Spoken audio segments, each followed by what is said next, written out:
பொதுவாக எழுத்தாளர்களை பற்றி யோசிக்கும்போது என்ன பேசும்போது எனக்கு முக்கியமாக தோன்றது ஒரு விஷயம் தோணும். யான் பெற்ற இன்பம் பெருக இந்த வையகம். பொதுவாக எழுத்தாளர்களுடைய அடிப்படையிலே ஒன்றை பெற்று அதை எல்லோருக்கும் கொடுப்பது தான் ஒரு எழுத்தாளர்கள் செய்து கொண்டிருக்காங்க. ஆனால் பெறுவது மட்டும் இல்லை. நீங்கள் பெற்றவர் அப்படின்னாலே படைக்கிறவர்னு அர்த்தம். அப்போ பெறுவதுங்கிறது யாம் பெற்ற இன்பம்ங்கிறது தான் படைத்த இன்பத்தை எல்லோருக்கும் கொடுக்கிறது அப்படின்ட்டு. இது பொதுவாக எழுத்தாளர்கள் சொல்லலாம். ஆனால் எல்லா எழுத்தாளரும் குறிப்பிட முடியுமான்னு தெரியல. ஆனால் அதுக்கு முற்றிலும் தகுதியான அவரை பற்றி யோசித்தாலே எனக்கு அதுதான் தோணும். யான் பெற்ற இன்பம் பெருகு இங்கே வையகங்கிறது தான் அவரை பற்றிய ஒரு சுருக்கமான ஒரு முன்னுரையாக இருக்கும்னு எனக்கு தோணுது. ஏன்னா 40 வருடமாக எனக்கு அவர் தெரியும். ஒரு 20-25 வருடமாக கொஞ்சம் நெருக்கமாக தெரியும். ஒரு 10 வருடமாக ரொம்ப ரொம்ப நெருக்கமாக தெரியும் அவரோட. 1985 நினைக்கிறேன், சாத்தூரில் வைப்பாறு இருக்கும். இந்த வைப்பார் பக்கத்தில் எழுத்தாளர் தனுஷ்கோடி ராமசாமியினுடைய வீடு உண்டு. நாங்கள் அவரை பார்க்க போவோம். பார்த்த பிறகு அப்படி இந்த வைப்பாத்தங்கரையில் உட்காந்து பேசிகிட்டு இருப்போம். அப்போ எனக்கு எழுத்தாளர் தமிழ்ச்செல்வன் யாருன்னு தெரியாது. நான் அப்போ தான் பாண்டியன் கிராம வங்கியில் அங்கே போய் ஜாயின் பண்ணியிருக்கிறேன். அங்கே ஒரு எழுத்தாளர் இருக்கிறாருன்னு போய் பார்க்கணுன்னு ஆசை இருந்துச்சு. ஏன்னா எழுத்தாளர்னா அப்போ நீங்கள் ஒரு எந்த புத்தகத்தை பிரித்தாலும் ஒரு வாசம் இருக்கும்ல, அது மாதிரி எழுத்தாளரை பார்க்குறதுங்கிறது அப்படி ஒரு பிடித்தமான விஷயமா இருக்கும். அப்படி ஒரு எழுத்தாளர் இருக்கிறாருன்னு தெரிஞ்சு, ஏன்னா அவர் எங்களுடைய போராட்டத்தை வாழ்த்தி பேசினோடனே அப்புறம் அவர் கூட பழக்கமாச்சு. அவர் கூட பேசிகிட்டு இருக்கும்போது ஒரு நாள் சாயங்காலம் அவர் பேசிகிட்டு இருக்கும்போது அசோகவனம் ஒரு கதையை பற்றி அவர் சொன்னார். அது சொல்லும் போதே அவர் அழுதுகிட்டே ரொம்ப அவ்வளோ உணர்ச்சிவசப்பட்டு பேசினார். அந்த கதையை நீங்கள் படிக்கும்போது நமக்கு சாதாரணமாக தோணலாம். அந்த கதையை அவர் எவ்வளோ அந்த சாத்தூர் கோயில்பட்டி பகுதியில் அந்த தீப்பெட்டி ஆஃபீஸருக்கு வேலை போகிறதுங்கிறது பற்றி தெரியும். விடிகாலையில் அந்த தீப்பெட்டி ஆஃபீஸுக்கு நகரங்களில் அங்கங்கே இருக்கும் அந்த ஆஃபீஸுகள். கிராமத்தில் இருக்கிறவங்களை அந்த ஒரு வண்டி போய் கூட்டுட்டு போகும். அவங்க அப்போவுமே முழிச்சிருப்பாங்க. அவங்க கழிப்பறைக்கு போனாங்களா உனக்கு போனாங்களா எதுவுமே தெரியாது. அப்படியே தூக்கி போட்டு போயிடுவாங்க அந்த வண்டியில். அந்த வண்டி எவ்வளோ நாருங்கிறதே தெரியாது. அப்படிப்பட்ட அந்த சூழல் எல்லாம் உணர்ந்த ஒரு மனிதன் அவர் ஒரு கதை எழுதியிருக்கிறார், கந்தக கிடங்குன்னு. அவர் இந்த கதையை பற்றி இந்த கதை அப்படி தான் ஆரம்பிக்கும். அந்த மாதிரிங்கிற அந்த பெண்ணுடைய பற்றிய கதை. காலையிலே அதுக்கு முன்னாலேயே எழும்பி வீட்டில் நிறைய வேலைகள் செய்து, அம்மாவுக்கும் அண்ணனும் தூங்கிட்டு இருப்பாங்க, நிறைய வேலைகள் செய்து தான் அந்த வண்டியில் ஏறுவான் அந்த பொண்ணு. அங்கே போய் தீப்பெட்டி அடுக்குவாங்க. தீப்பெட்டிக்குள்ளே இந்த குச்சிகள் அடுக்குறது. அது ஒரு குச்சிக்குள்ளே ஒரு தீப்பெட்டிக்குள்ளே 70 குச்சி இருக்கணும். அவங்க வேகமாக அடுக்குவாங்க. எவ்வளோ அடுக்குறாங்களோ அதுக்கேற்ற மாதிரி கூலி உண்டு. அந்த கணக்கு பிள்ளை வரும்போது ஏதோ பேசிகிட்டு இருந்தோன்னே கடுமையாக சத்தம் போடுவார். சத்தம் போட்டு, இன்னும் நீ 70க்கு மேலே வைக்கிற உள்ள, திருப்பி எல்லாத்தையும் எண்ணி திருப்பி உள்ள வையும்பார். ஏன்னா பாதி வேலை போச்சு, எனக்கு எல்லாம் அடுக்கி வச்சு திருப்பி கொடுக்கணும், அதை திரும்பி எண்ணி திருப்பி உள்ள வையும். அந்த பொண்ணுக்கிட்ட சொன்னேன். அந்த வேலையெல்லாம் போன அந்த இதில் அது திரும்ப வச்சுக்கிட்டு இருக்கும். ஒரே வேலையை 2 தடவை பார்க்க வேண்டியிருக்கும். அப்போ பக்கத்தில் ஒரு பொண்ணு இருந்துக்கிட்டு இந்த வேலை பார்க்குற இந்த நேரங்களில், மற்ற சும்மா இருக்கிற நேரங்களில் நிறைய சினிமா மாதிரி நிறைய காட்சிகள் ஓடும். அதில் தங்கராசு அத்தான் மேலே அவளுக்கு இருக்கிற காதல், அவனை பற்றி நினச்சிட்டு இருக்குது, இதெல்லாம் ஓடிக்கிட்டு இருக்கும். இவன் சத்தம் போட்ட பிறகு அந்த சினிமா அந்த கனவு காணல நின்றுடும். முழுக்க வேதனை அழுகையோடு அந்த பொண்ணு மாறி இருப்பாப்பில். அப்போ பக்கத்தில் ஒரு பொண்ணு சொல்லுவாள், இன்னும் புருஷன் மாதிரி அதட்டிட்டு போகிறான் அவன், கெட்டின புருஷன் மாதிரி அப்படின்னு சொன்னோடனே அது பிடிக்கவே செய்யாது. தங்கராசை பற்றி நினச்சிக்கிட்டு இருப்பாள். இவன் இவ்வளவு சட்டுன்னு இவங்க சப்போர்ட் பண்ணி பேசினாலும் அந்த வார்த்தை பிடிக்காது அவளுக்கு. தனியாக உட்காந்து அழுதுட்டு இருப்பா. அப்புறம் வீட்டுக்கு சாயங்காலம் போய் அந்த வண்டி விடும். அங்கே போய் நிறைய வேலை பார்ப்பா. உடலெல்லாம் அசதியாக இருக்கும். வெந்நி போட்டு குளித்தா கொஞ்சம் நாளாக உடம்புல நாத்தம் எல்லாம் இருக்கும். அப்படி குளிச்சுட்டு படுப்பா. இதுதான் கதை. ஆனால் அதில் ஒரு வரியை எடுத்துக்கொண்டு அவர் அந்த கதையே வேற மாதிரி சொன்னார். அந்த கதையில் ஒரு இடத்துல வரும், அந்த படுக்கும்போது அம்மாவுடைய சேலையை எடுத்து போட்டு விரித்து அதில் படுத்தான்னு இருக்கும். அம்மாவுடைய சேலையை விரித்து படுத்த ஒரு பெண்ணுக்கு அது அசோகவனமாக இருக்குமானால் அது எப்படிப்பட்ட வாழ்க்கையில் இருக்கிறாள் என்று அந்த கதையே திரும்ப வாசிக்கிருப்பார். சொல்லி அழுதாரு. எனக்கு முதல்ல அந்த கதை சொன்ன விதம், அந்த கதை, அதில் இருக்கிற இந்த விஷயங்கள் எல்லாம் புரிந்த பிறகு தான் தமிழ்ச்செல்வன்கிறத பற்றி யோசிச்சுக்கிட்டே இருக்கேன். கோவில்பட்டியில் வந்து ஒரு நாடகம் போடுறாங்க, சிருஷ்டி கலையிலேருந்து அப்படி கலைக்குழுன்னு அங்கே வச்சு ஒரு நாடகக்குழு இருந்துச்சு. அந்த நாடகக்குழுவில் போய் நாடகம் பார்க்குறதுக்கு போயிருந்தோம். அப்போ தமிழ்ச்செல்வன் இருப்பார்னு எனக்கு தெரியாது. அந்த நாடகம் நடந்துகிட்டு இருக்கும்போது அதில் வந்து ஒரு ரோடு போடுற தொழிலாளர்களை வந்து சுரண்டுகிற விரட்டுகிற ஒரு கேரக்டர். அதில் ஒருத்தர் வந்து கடுமையாக அதட்டி விரட்டிகிட்டு இருப்பார். ஈவு இறக்கமே இல்லாமல் விரட்டிகிட்டு இருந்தார். பக்கத்தில் இருந்து ஒரு சொன்னார், அவர் தான் எழுத்தாளர் தமிழ்ச்செல்வன்னார், ஒரு ரோடு கான்ட்ராக்டர் அவர். ஆனால் அந்த எனக்கு மற்ற அந்த அந்த சிருஷ்டி கலைக்குள்ள நிறைய நாடகம் இருந்துச்சு. ஆனால் அந்த கேரக்டரில் அந்த ஒரு கேரக்டர் மட்டுமே அவ்வளவு அந்த பாடி லாங்குவேஜ்லாம் அப்படி இருக்குது. இவ்வளவு சாந்தமான ஒரு நிதானமான எல்லாத்தையும் யோசிக்கிற மனிதன். ஆனால் அந்த கேரக்டராகவே ஒரு பாத்திரமாகவே ஆயிருந்தார். அப்பவும் அவர் போய் நேரில் பார்த்து பேசுனது கிடையாது. ஆனால் பிறகு நான் வந்து எழுதின ஒரு கதை வந்து இலக்கிய சிந்தனை முதல் கதை வந்து மண்குடம் பெற்றபோது கேள்விப்பட்டு சங்கரங்கோயிலில் அங்கே அவர் தான் பேச போகிறார். அங்கே போயிருந்தோம். நீங்கள் தான் மாதவராஜா அப்படின்னு வந்து இறங்கி வந்து கையை பிடிச்சி கொடுத்தாரு. அப்போவுமே வந்து ஆனால் பாஸ்கர் சக்தி சொன்ன மாதிரி முதல்ல கதை எழுதுறவனை பாராட்டின மாதிரி பாராட்டினார் என்னன்னு தெரியாது. ஆனால் கையை வந்து கொடுத்தோன்னே அப்பவுமே புரிஞ்சுக்கின்றது என்னன்னா, யார் எழுதினாலும் ஒரு நல்ல எழுத்தை ஒருத்தர் படைப்பை வந்து தேடி அவரை பாராட்டுகிற அந்த மனம் இருக்குல்ல, நான் அதை அப்போவே அவர்கிட்ட பார்த்தேன். ஆனால் இன்னைக்கு வரைக்கும் வந்து அவர் வந்து அது தோழர்கள் சொன்னாங்க, நிறைய பாஸ்கர் சக்தி கூட நம்ம பேசும்போது சொன்னார், எல்லாருக்கும் எழுதி பாராட்டுவார், நிறைய பேருக்கு முன்னுரை கொடுத்துருக்கிறாரு. அவர் அப்படி நிறைய பேர் எழுத்தாளர்களுக்கு எழுதின முன்னுரைகளை சேர்த்தா இந்த புத்தகத்தோட பெரிய புத்தகமாக இருக்கும். ஒரு 200-300 பேருக்கு அவர் எழுதி கொடுத்துருப்பார்.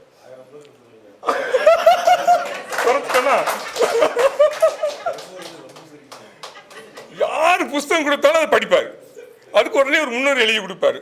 இதை விட 2 மடங்கு நிச்சயமாக பெருசாக இருக்கும். அவ்வளோ பெரிய ஆனால் இந்த எழுத்து யாருக்கும் தெரியாது, இது காற்றில் கரைஞ்ச மாதிரி இருக்குது. ஆனால் அப்படி தொடர்ந்து எழுதி கொண்டும் வாசித்து கொண்டும் இருக்கிற ஒரு எழுத்தாளர் அவர். அப்புறம் என்ன, அவருடைய வெயிலோடு போய் சிறுகதையை படித்தான். அந்த வெயிலோடு போய் கதையை வந்து அந்த காலத்தில் எல்லாரும் பாராட்டுவாங்க. முதல்ல அந்த அட்டைப்படமே அவ்வளோ அழகாக இருக்கும். நெல்லையில் அந்த இசக்கி அவங்க தானே ஓவியர் இசக்கி எடுத்த படம், அது அவ்வளோ அழகான படம். அந்த கதை தொகுப்பில் இருக்கிற ஒவ்வொரு கதையுமே வந்து இன்றைய இளைஞர்கள் எல்லாரும் படிக்கலாம். அப்படி ஒரு வாழ்க்கையை மிக நுட்பமாக அழுத்தமாக சொன்னது. அதில் வந்து ஒரு கதை மட்டும் கொஞ்சம் டிஃப்ரெண்ட்டான கதை, மற்ற எல்லாமே வந்து அந்த உழைப்பாளிகள் தொழிலாளர்கள் சம்பந்தமான கதைகளாக இருக்கும். அந்த முதல் தொகுப்பில் நுட்பமான விஷயங்களோடு இருக்கும். மீடியம்னு ஒரு கதை உண்டு.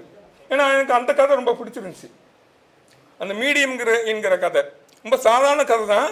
ஆனால் ஒரு மிடில் கிளாஸுடைய மைண்ட் செட் இருக்குல்ல, அது ரொம்ப அழகாக சொல்லிட்டு போயிருப்பார். நுட்பமாகவும் சொல்லியிருப்பார். வேற ஒன்றும் இல்லை, ஒருத்தன் வந்து ஜட்டி வாங்கணும்னு அவன் முடிவு எடுப்பான். ஏன்னா ஜட்டி வாங்க வேண்டிய நிலைமை அவனுக்கு வந்துடும். அது சொல்கிற விதத்துலேயே வந்து பிரமாதமாக இருக்கும் அந்த கதை. குற்றாலத்துக்கு குளிக்க போனவனுக்கு எல்லாரும் மாதிரியும் அங்கே குளிக்க முடியாமல் திணறுவான். ஜட்டி கொஞ்சம் கிழிஞ்சிருக்கும். உடனே அந்த இடத்துல அவனுக்கு நிறைய கஷ்டப்படுவான். இது மாதிரி அவனுடைய சங்கடங்கள்லாம் சொல்லி எப்படியாவது வாங்கிறது இந்த மாதம்னு சொல்லி முடிவெடுத்து அந்த ஆஃபீஸில் வேலை பார்க்குற ஒரு பியூன்கிட்ட ஒரு 50 ரூபாயோ 35 ரூபாயோ எவ்வளோ கடன் வாங்குவாப்புல. கடன் வாங்கி கடையில் போய் நிற்பாப்புல. அவன் ஒவ்வொரு ஜட்டியாக எடுத்து போட்டுக்கிட்டே இருப்பான். இவன் கையில் இருக்கிற அந்த 25 ரூபாய் எவ்வளோ அதுக்கு வந்து ஈடாக வராது. இவன் அதுக்குள்ளே கட்டிக்கிட்டே இருப்பாப்புல. அவனும் எடுத்து பார்த்துக்கிட்டே மாற்றி எடுத்து போட்டுக்கிட்டே இருப்பான். ஒரு ஸ்டேஜில் என்னதான் வேணும் அப்படின்னு சத்தம் போடுவான். இவனுக்கு அந்த அவமானம் ஆயிரும். சட்டுன்னு பக்கத்தில் இருக்கிற ஒரு கைக்குட்டியை கொடுத்து அது எவ்வளோ 20 ரூபா அதை வாங்கிட்டு போயிடுவான். அவ்வளோதான் கதை. மீடியம்னு அந்த கதை. அந்த தொகுப்பினுடைய எல்லா கதைகளும் அருமையாக இருக்கும். அப்போ நிறைய எதிர்பார்ப்புகள் நிறைந்த அந்த நேரத்தில் வந்து என்ன சொன்னாங்கன்னா, தமிழ்ச்செல்வன் வந்து அடுத்த தொகுப்பை வெளியிட போகிறாரு. அவர் வந்து கொஞ்ச நாளாக அவர் எழுதணும்னா என்ன செஞ்சிட்டோம்னா தலைமறை ஆகிடுவார். அவர் எல்லாருக்கும் தெரிகிற மாதிரி இருந்தாருன்னா ஏதாவது ஒரு இயக்கத்திலையோ யாராவது கூட்டத்திலையோ எங்கேயோ போய்கிட்டே இருக்க வேண்டியிருக்கும். தலைமறைவாக ஆகிடுவார். இப்பவும் தலைமறைவாக இருந்தால் அடுத்த புத்தகத்தை கொண்டு வர போகிறார். ஒரு 15 நாள் தலைமறைவாக இருந்து ஒரு 10 கதை எழுதியிருக்காரு. அப்பவும் அதே மாதிரி வாணியின் தனிமைட்டு ஒரு தலைமறைவாக இருந்து எழுதி ஒரு 12 கதை இருக்குமா தொடர்.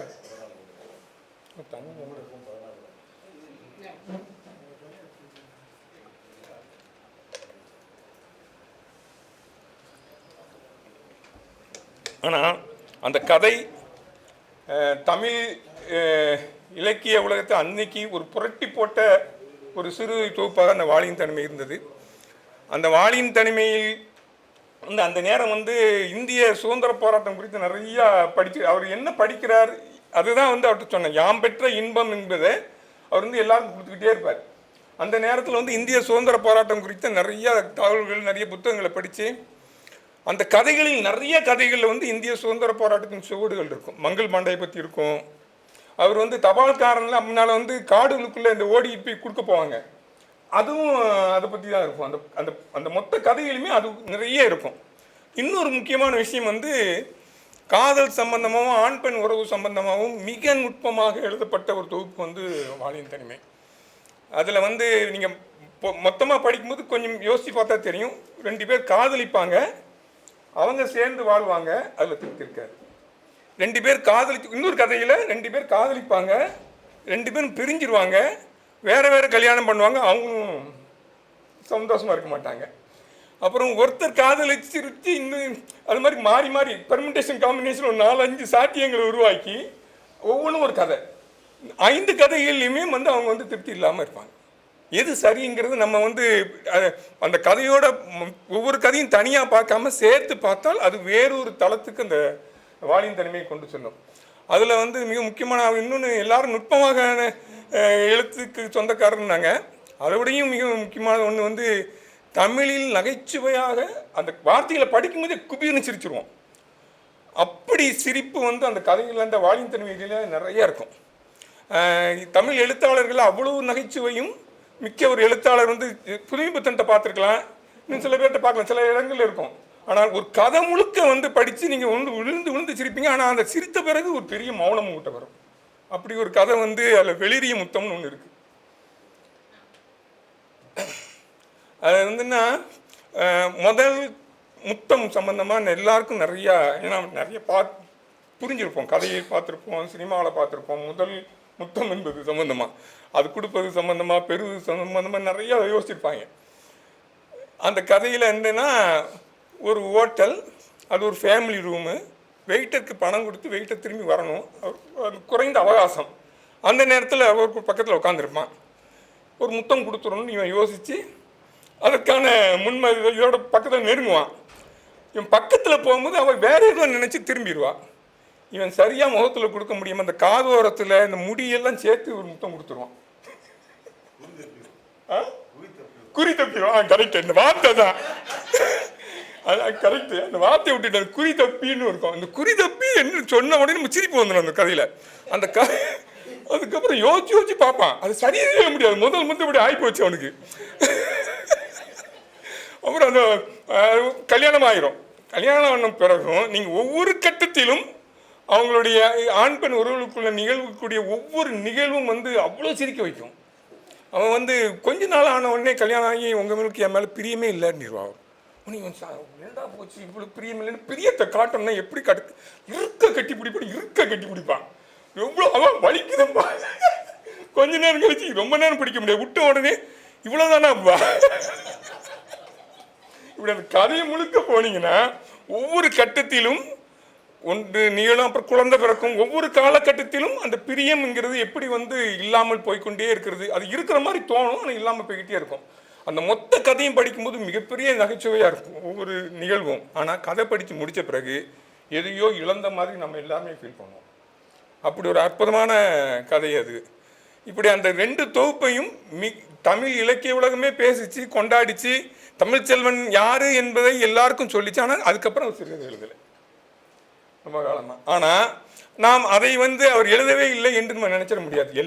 அவர் எழுதாத காலங்கள், நாட்கள், படிக்காத நாட்கள் இருக்கவே இருக்காதுன்னு நான் நினைக்கிறேன். ஏன்னா அவர் அதுக்கப்புறம் தான் அறிவொளி இயக்கத்துக்கு போனார். அறிவொளி இயக்கத்தின் அனுபவங்களை வந்து இருளும் மொழியும் எழுதினார். அவர் மக்களிடம் அவர் எதை எழுதினாலும் எதை பெற்றாலும் ஒரு அனுபவத்தை பெறுகிறாரு அறிவொளி இயக்கத்தை. அது வந்து ஒரு புத்தகமாக எழுதி எல்லாருக்கும் கொடுத்துருவார். அதுங்கிருந்து கிடைச்சது தான் தெய்வத்தின் சாட்சிங்கிற புத்தகங்கள். ஒரு 15-30 பேர் பெண் தெய்வங்களை பற்றி ஒரு புத்தகங்கள் இருக்கிறார், தெய்வமே சாட்சின்னு. அந்த தெய்வமே சாட்சியில் எல்லா பெண் தெய்வங்களும் அந்த சமூகத்தால் அந்த ஊரில் கொலை செய்யப்பட்ட பெண்களாக தான் இருக்கிறாங்க. அந்த நாட்டார் தெய்வ வழிபாடில் அது எவ்வளோ முக்கிய பங்கு வகிக்குது, அதுக்குள்ளே இருக்கிற சமூக அமைப்பு என்ன, அது என்னுடைய அரசியல் என்ன என்பதெல்லாம் ரொம்ப தெளிவாக சொன்னோம். எத்தனை பேர் படிச்சிருக்கோம் தெரியாது, ஆனால் மிக முக்கியமான புத்தகம். அதில் நிறைய ஒவ்வொரு பெண் தெய்வத்தை பற்றி ஒரு கதை இருக்கும். அதில் அரசாயி சீலைக்காரியா, அரசாயி சீலக்காரி, அரசாயி சீலக்காரின்னு ஒரு சாமி பேர். அது சுள்ளிபுத்தூர் பக்கத்தில். அந்த அரசாயி சீலைச்சானா நமக்கு படிக்கணும் ஒன்றும் தெரியாது. அந்த காலத்தில் ஒரு பெண் பெரியவள் ஆகிட்டான்னா அவளை வீட்டுக்கு வெளியே தனியாக சின்ன குடியில் மாதிரி போட்டு அதில் உட்கார வச்சுருவாங்க. அப்படி ஒரு வழக்கம் உண்டு. அப்படி உட்கார வச்சுருக்காங்க. அப்படி உட்கார வச்சிருக்கிற நேரத்தில் அந்த ஊரில் தீ பிடிச்சிருது. தீ பிடிச்சோன்னா அந்த வீட்டில் இருக்கிற தெருவில் இருக்கவங்க தங்களை காப்பாற்ற எல்லாரும் ஓடிடுறாங்க. அந்த பெண் மட்டும் போகவே இல்லை. திடீர்னு அவங்க அம்மாவுக்கு நினைப்பு அவள் ஐயோ அப்படின்ட்டு மகளை பார்க்க ஓடி வர்றாரு. கொடுத்த ஃபுல்லாக எரிஞ்சு அவளும் எரிஞ்சு போயிடும். அவள் உடுத்திருந்த அந்த சீலையின் ஒரு பகுதி மட்டும் கிடைக்குது. அந்த பகுதியை எடுத்து வைத்து கொண்டு காலங்காலமாக அதான் அவள் பேர் அரசாயி, அரசாயி சீலைக்காரின்னு அந்த ஒரு தெய்வமாக கும்பிட்டுக்கிட்டே இருக்காங்க. இதை சொல்லி இது முடிச்சிடலாம். ஆனால் அது தமிழ் சின்ன அதுக்கு சொல்ல மாட்டார். ஏன் சிறந்தா அப்படின்னு ஒரு கேள்வி வைப்பார். பொதுவாக நம்ம உடனே எல்லாரும் ஓடிட்டாங்க, தீயை பார்த்தோன்னே எல்லாரும் ஓடிட்டாங்க, மறந்துட்டாங்க அப்படின்ட்டு அது ஒரு சாதாரணமாக போயிடும். ஆனால் அவர் சொல்லுவார், அப்படி ஆகலை. ஒரு தீட்டு பெண் பெரியவளானவன் தீட்டுன்னு ஒரு இடத்துல போய் தனியாக உட்கார வச்சு அவள் வெளியே வரக்கூடாதுன்னு அவளையே சம்மதிக்க வச்சு உள்ளே உட்கார வச்சாங்கல்ல, அந்த சமூகம் தான் குற்றவாளி, அவள் கொலை செய்யப்பட்டான்னு எழுதியிருப்பார். இப்படி அந்த 30 கதைக்கும் பின்னால அவருடைய ஒரு பார்வை இருக்கும், அள வைக்கும். இந்த சமூகம் குறித்த நாம் பார்க்காத சில இடங்களுக்கு கொண்டு செல்லும், வேதனையை அடைய வைக்கும், கோபம் கொள்ள வைக்கும். அப்படி ஒரு புக்கு அது, தெய்வமே சாட்சின்னு.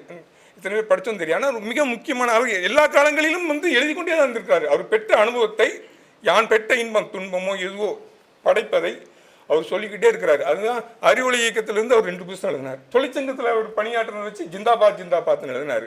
எந்த அனுபவம் கிடைக்குதோ அந்த அனுபவத்திலிருந்து அது புத்தகமாக்கி எல்லாருக்கும் கொடுத்துக்கிட்டே இருப்பார்.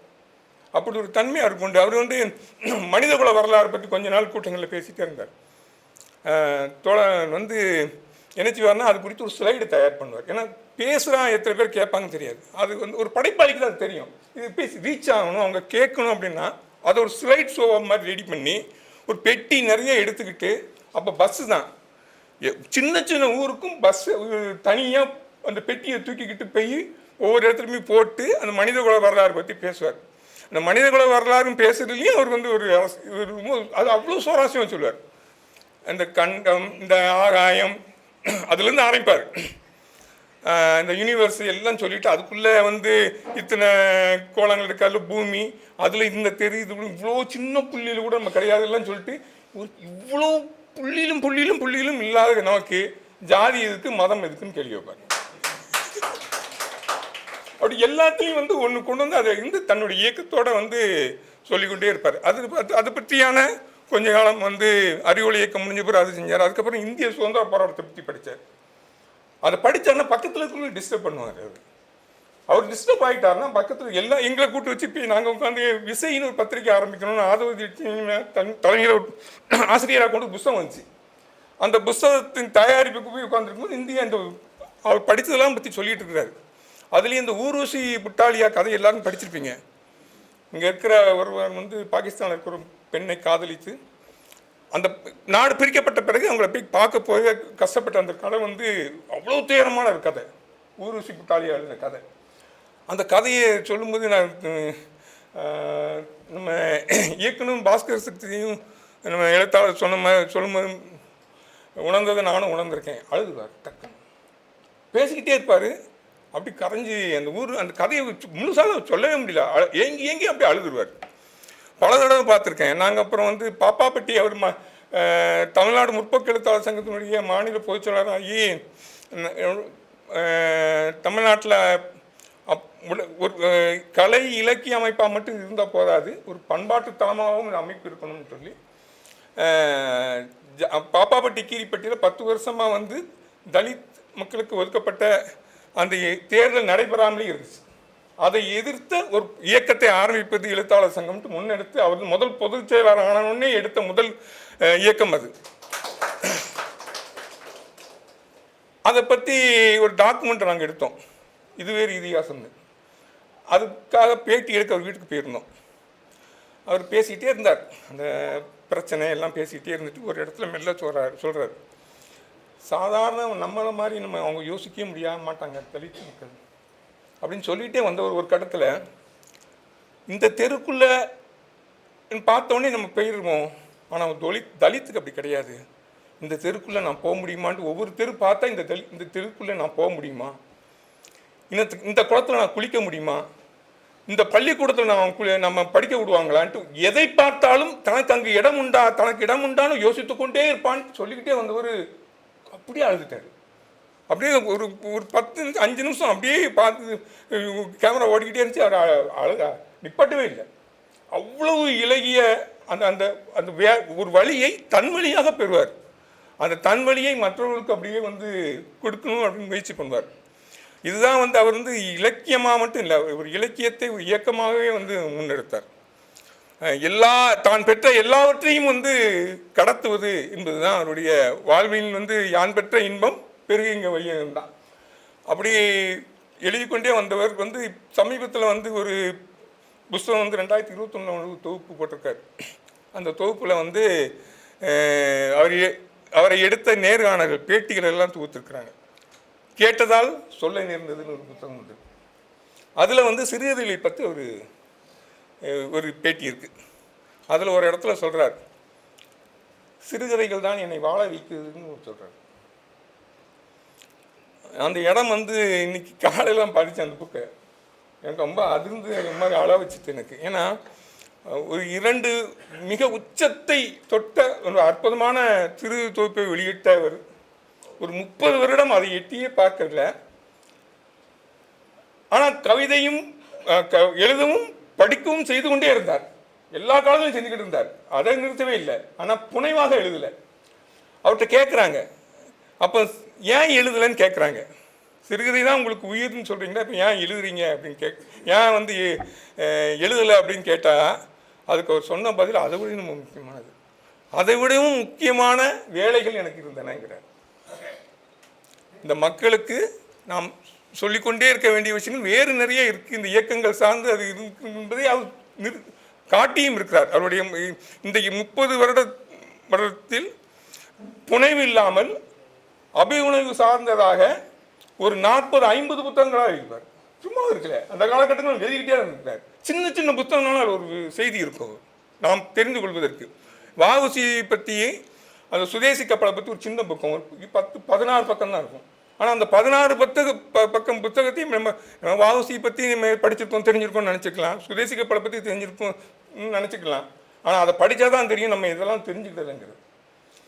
அந்த 1908ஆம் வருடம் வந்து தூத்துக்குடியில் வந்து முதலாக ஒரு தொழிற்சங்கம் ஆரம்பிக்கப்படுது. அங்கே ரேகை சட்டம் உண்டு. ரேகை தெரிஞ்சாதான், ரேகை தெரியறதுக்கு முன்னால் வேலைக்கு போகணும். அங்கே இருக்கக்கூடிய ஹார்வி மில்ல ரேகை தெரியாமல் போன பிறகு தான் வெளியே வரணும். அப்போ சூரியன் உதிக்கும் முன்னாலே வேலைக்கு உள்ளே போயிடணும், சூரியன் மறைஞ்ச பிறகு தான் வெளியே வரணும். இதுதான் அங்கே அவங்களுக்கான வேலை நேரமே. உள்ளே போய் வேலை பார்க்குறவனுக்கு அங்கே வந்து தப்பு பண்ணால் வந்து வெயிலில் நிற்பாட்டி வச்சுருவாங்க, கசையடி உண்டு, லீவே கிடையாது அவங்களுக்கு. அப்படிப்பட்ட கஷ்டமான ஒரு துயரமான சூழலில் இருக்கும் தொழிலாளிகளுக்காக அன்றைக்கு வந்து வாவு சிதம்பரம் வந்து அவங்களுக்காக குரல் கொடுத்து அதை கோரிக்கையாக வச்சு அந்த தொழிலாளர்களை திரட்டி ஒரு பெரிய போராட்டத்தை நடத்துகிறார். இந்தியாவின் முதல் தொழிற்சங்க போராட்டங்கிற மாதிரினா அதை பற்றியான ஒரு முக்கியத்துவம் வாய்ந்த செய்திகள் இருக்குது, தகவல் இருக்குது, ஒரு வரலாறு இருக்குது. நீங்கள் கப்பலோட்டி தமிழன் படம் பார்த்தா தெரியும். அந்த ஒட்டி தான் வந்து அந்த தொழிலாளர்களுக்கு ஆதரவாக வந்து ஆங்கிலேயர்களுக்கு முடிவெட்ட மாட்டேன்னு சொல்லுவாங்க, எதிர்ப்புலாம் தெரிவிப்பாங்க. அவ்வளோ உக்கிரமாக நடக்கும். அதனுடைய விளைவு 100-200% சம்பள உயர்வு கிடைக்கும், லீவு கிடைக்கும், எல்லாம் கிடைக்கும். உங்களுக்கு மிகப்பெரிய வெற்றி கிடைச்சிடும். ஒரே வாரத்தில் திரும்ப ஒரு திருநெல்வேலியில் வந்து ஒரு ஏதோ ஒரு துப்பாக்கி சூடில் வந்து திரும்பவும் வஉசி அரெஸ்ட் பண்ணிடுவாங்க. அரெஸ்ட் பண்ண உடனே ஒரு பெரிய அளவில் போராட்டம் நடக்கும். அந்த போராட்டத்தோட வந்து வஉசியும் சுப்பிரமணிய சிவாவும் அரெஸ்ட் பண்ணிடுவாங்க. திரும்ப நாம் பெற்ற அந்த போராட்டத்தில் வெற்றி பெற்றிருக்கல ஹாரியம் இல்லை அத்தனையும் திரும்ப பெற்றப்பட்டு திரும்பவும் பழைய மாதிரி சூரியன் உதிப்பதற்கு முன்னால் வேலைக்கு போவது, சூரியன் மறைவதற்கு பிறகு தான் வேலை விட்டு வருவது, சம்பளத்தை எல்லாம் திரும்பவும் பழைய சம்பளம் ஆக்கிடுவாங்க. ஒரே வாரம் தான் அவங்களுக்கு கிடச்சிருக்கும். ஒரு வாரத்துக்குள்ளே திரும்பவும் பழைய நிலைமைக்கு வந்துடும். இது அந்த வரலாறு. இது நம்ம படித்து மற்ற இடங்களில் கூட படித்து கூட தெரிஞ்சுக்கலாம். ஆனால் அதுக்கு பிறகு ஒன்று எழுதுவார். எல்லா இடங்களிலும் அதுதான் தமிழ்ச்சனுடைய சிறப்பாக நான் பார்ப்பேன். ஏன் அந்த நிலைமை ஏற்பட்டுச்சு அப்படின்னு பார்ப்பேன். அவர் சொல்லுவார், வஉசி அந்த தொழிலாளர்கள் போராடலை, அங்கே ஒரு தொழிற்சங்க அமைப்பு இல்லை. வஉசியை தாண்டி ஒரு இரண்டாம் கட்ட தலைவர்கள் யாருமே இல்லை. வஉசி மட்டுமே வந்து ஒருவர் மட்டுமே, ஒரு தனிநபர் மட்டுமே வந்து ஒரு இயக்கத்தை ஆரம்பித்து அந்த தனிநபர் இல்லாமல் போயிட்டா அந்த மொத்த இயக்கம் அடிவாங்கும். அவங்க பெற்ற பலன் எல்லாம் போயிடும்.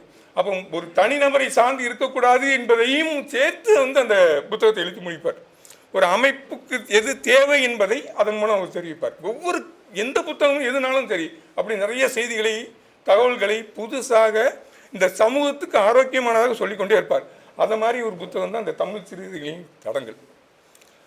நிறையா பேராசிரியர் சொன்னாங்க, ஒரு அதை படிப்பதற்கு வந்து மெனக்கடே வேண்டாம். நிறைய பேர் படிக்கலன்ட்டு தோழர் ஆதங்கப்படுவார். ஆனால் அதை படிக்க ஆரம்பித்தா அதில் இருக்கிற சுவாரஸ்யம், அதில் இருக்கக்கூடிய நாம் தெரிந்து கொள்ளாத செய்திகள் இருக்குது. நம்ம படித்த நிறைய கதைகள் இருக்குது. நம்ம படித்த நிறைய எழுத்தாளர்கள் இருக்காங்க. கூப்பாராவை நம்ம படிச்சிருப்போம், அழகசாமியை படிச்சிருப்போம், கந்தர்வனை படிச்சிருப்போம், மௌனியை படிச்சிருப்போம், புதுமைப்பித்தனை படிச்சிருப்போம். நம்ம எல்லாம் படிச்சிருப்போம். படிக்காத மாணவியரை படிக்கலை நான். அது மாதிரி படிக்காத நிறைய எழுத்தாளர்களும் இருக்காங்க, படித்த எழுத்தாளர்களும் இருக்காங்க. இதை பற்றியெல்லாம் என்ன சொல்கிறார் என்று நம்ம தெரிந்து கொள்வது அதில் ஒரு சுவாரஸ்யம் இருக்குது. இன்னொன்று, நம்ம பேராசிரியர் சொன்ன மாதிரி ஒவ்வொருத்தரை பற்றி அந்த காலகட்டம் என்ன, அவங்க வாழ்க்கை சூழல் என்ன, ஏன் இப்படி எழுதுகிறாங்க. இப்போ மௌனியை பற்றி ஒரு விமர்சனம் வைக்கிறார். அந்த மொத்த சிறுகதை இந்த தடங்களே மிக முக்கியமாக சொல்ல வேண்டியது என்னென்னா, யாரையும் அது நிராகரிக்கலை, நெகட்டிவாகவும் பேசவே இல்லை. இந்த மொத்த சிறுகதைகளுடைய மிக சிறப்பான விஷயம் நான் பார்த்து நெகட்டிவாகவும் சொல்லலை. ஆஸ் இட் இஸ் என்ன இருக்கோ அதை அப்படியே சொல்கிறார். நீங்கள் தீர்மானிங்க. ஆனால் நீங்கள் தீர்மானிக்கிறது சரியாக தீர்மானிக்கிற மாதிரி சொல்கிறார். ஆனால் உங்ககிட்ட தீர்மானிக்கிற இடத்த கொடுத்துருவார். மௌனியை பற்றி பேசும்போது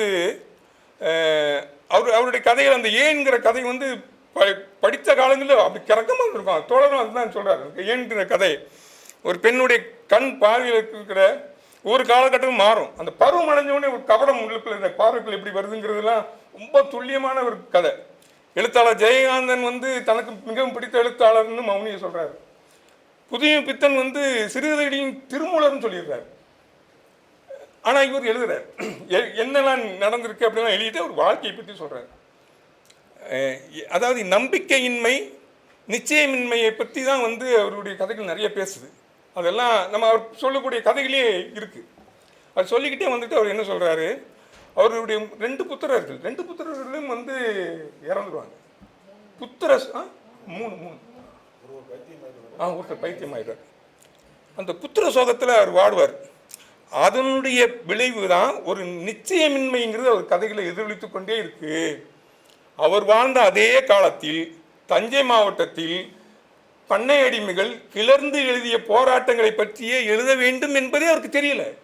அது முக்கியமான விஷயமாவே படலை. அந்த சமகாலத்தில் என்ன நிகழ்ந்ததுன்னு சொல்றாரு. அவர் வாழ்ந்த ஊரில் என்னெல்லாம் நடக்குது அதை பற்றி அப்போ எழுதவே இல்லை. அவர் தன்னுடைய புத்திர சோகத்தினால் ஒரு நிச்சயமின்மையை பற்றி கதைகளை எழுதி கொண்டே இருக்கிறான்ட்டு அதைக்கும் அவருக்காக கொஞ்சம் பேசிட்டு கடைசியாக முடிக்கும்னு சொல்வார். அதனால் இவர் திருமூலர் என்று சொல்லி அவரை மௌனியுடைய கதைகளை மௌனியுடைய நாம் எல்லோரும் படிப்பதாக படிங்கள். அவரை திருமூலர் என்று சொல்லி நம்மளுடைய முன்னோடிகள் மற்றவர்களை அவமானப்படுத்த வேண்டாம் அப்படின்னு சொல்லி முடிச்சிடுவார். அது ஒவ்வொரு இடத்துலையும் வந்து ஒவ்வொரு எழுத்தாளர்களையும் பற்றி அவர் பேசுவது அறிமுகப்படுத்துவதிலிருந்து நாம் நிறைய படிக்க முடியும். இன்னொன்று, இதை படித்து முடித்த உடனே வந்து நாம் தேடி தேடி சில எழுத்தாளர்களை படிப்போம். நம்ம இப்போ சா கந்தசாமி, அதாவது ஒரு எழுத்தாளர் பற்றி ஒரு அனலைஸ் பண்ணுறது அதே ரொம்ப சிறப்பாக இருக்கும். சா கந்தசாமி ஒரு 60 சிறுகதை எழுதியிருக்கிறார். அந்த 60 சிறுகதையிலையும் பற்றி அவர் பேசலாம். ஆனால் அதனுடைய தன்மைகளை சொல்கிறார். சொல்லிகிட்டே வந்தவர் என்ன சொல்கிறாரு, அவருடைய கதைகளில் நிறைய சிறுவர்களை பற்றி எழுதுறாரு அப்படின்னு சொல்றாரு. அதில் ஒரு கதையாக வந்து தக்கையின் மீது 4 கண்கள், எல்லாரும் படிச்சிருப்பாங்க. அந்த தக்கையின் மீது 4 கண்கள் கதையை பற்றி பேசுகிறார். பேசிட்டு அதே மாதிரி இன்னும் 2-3 கதையை சொல்லிட்டு இதெல்லாம் சிறுவர்களை பற்றிய கதை அப்படிங்கிறார். அடுத்தது அவரே ஒரு கேள்வி எழுப்புறார். நம்ம படிக்கும்போது நாம் அதை பற்றி சிந்திக்கிறோம், ஏன் சிறுமிகளை பற்றி எழுதவில்லை அப்படின்னு கேள்வி கேட்கிறார். அப்படி ஒரு கேள்வி கேட்டு போயிடுறாரு. ஆனால் நம்ம அதை பற்றி யோசிப்போம். அதுக்கு அடுத்தது அந்த 60 கதைகள்லையும் நிறைய கதைகள் வந்து எல்லா கதைகளிலுமே ஆண் பெண்கள் இருக்காங்க. அந்த 60 கதைகளையும் கதை சொல்லப்படுவது ஒரு ஆணின் பார்வையிலிருந்து சொல்லப்படுகிறது, இல்லை ஆணே சொல்கிறான். அப்படியான கதைகளாக இருக்குது. ஏன் ஒரு கதையை பெண் சொல்லவில்லை, பெண் சொல்வது மாதிரி ஏன் எழுதவில்லை அப்படி ஒரு கேள்வி கேட்டு அவர் போயிடுவார். அதுக்குள்ள போய் ரொம்ப வந்து உங்களை வந்து யோசித்து அதில் அவருடைய பதிலாக அவனுக்கு சின்ன கேள்வி மட்டும் வச்சுட்டு போயிடுவார். நம்ம அதை தாண்டி போகாமல் அவர் எழுதின கதைகளை படித்தா அதுக்கான விடைகள் கிடைக்கும். இது மாதிரியான தன்மை வந்து நிறைய இருக்குது. மாதவையா பற்றி சொன்ன கதைகள்னா முதல் 2வதே வந்து மாதவையான்னு நினைக்கிறேன். வ.உ.சி. ஐயர். வ.உ.சி. ஐயருடைய இந்த குருகுலம் பற்றிலாம் நம்ம எல்லாருக்கும் தெரியும்.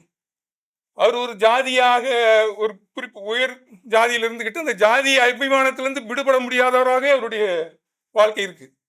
அதுக்கு அடுத்த மாதவ ஐயரை வந்து மாதவ ஐயாவாக மாறின பிறகு அவர் வந்து முற்றிலும் நம்ம பேராசிரியர்னு சொன்னாங்க, தன் சொந்த ஜாதிக்கே துரோகம் இழைப்பது, அது ஜாதியை பற்றியான உயர்வான பெருமிதங்கள் இல்லாமல் இருப்பது, அப்புறம் பாலின சமத்துவத்தை முன்வைப்பது என்பதை அந்த காலத்திலே அவர் வந்து முன் வச்சிருக்கிறார். அது மாதிரி அந்தந்த காலகட்டத்தில் விந்தனை பற்றி பேசுறாரு. அவர் அந்த காலகட்டத்தில் அவர் எப்படி ஒரு இடதுசாரி எழுத்தாளராக அவர் இருந்தாருன்னு. அப்புறம் ஜெயகாந்தனை நம்ம படிச்சிருப்போம் நிறையா. ஜெயகாந்தனை பற்றி எல்லாரை பற்றியும் எழுதுவதில் நாம் நிறைய அவர்களை படித்த கதையை திரும்ப படிக்கணும்னு ஆசை வருது. படித்த கதை இன்னொரு படிக்கணும் இப்படி சொல்லியிருக்கிறாரு அப்படின்னு தோன்றுறது. மொத்த அந்த புத்தகத்திலையும் இருந்து நான் படித்து கொண்டது, நான் தெரிந்து கொண்டது என்னன்னா, அவருடைய வாழ்க்கை அவர் முறையில் சற்றும் பிசகாமல் தான் அந்த புத்தகம் வந்ததாக நான் பார்க்குறேன். தான் பெற்றதை, தான் படித்து பெற்ற இன்பத்தை இந்த வையகமும் பெறட்டும் தான் அந்த புத்தகத்தை அவர் எழுதியிருக்கிறார். நான் எப்படி பார்த்தோமே அவருடைய எல்லாமே அப்படித்தான். அவருடைய சிறுகதையினாலும் சரி, எந்த இலக்கியம்னாலும் சரி, அவருடைய இயக்கம்னாலும் சரி, அவர் எழுதின எல்லா புத்தகங்களும் தான் பெற்றதை இந்த வையகம் பெறட்டும் அப்படின்னு தான் அவர் எழுதிக்கொண்டே இருப்பதாக நான் பார்க்கிறேன். அப்படிதான் இயங்கிக் கொண்டே இருப்பதாக நான் பார்க்கிறேன். அதனால்தான் அவர் பெற்ற விருதை நாம் பெற்ற விருதாக நாம் கருதுகிறோம் என்று நினைத்து முடிக்கிறேன்.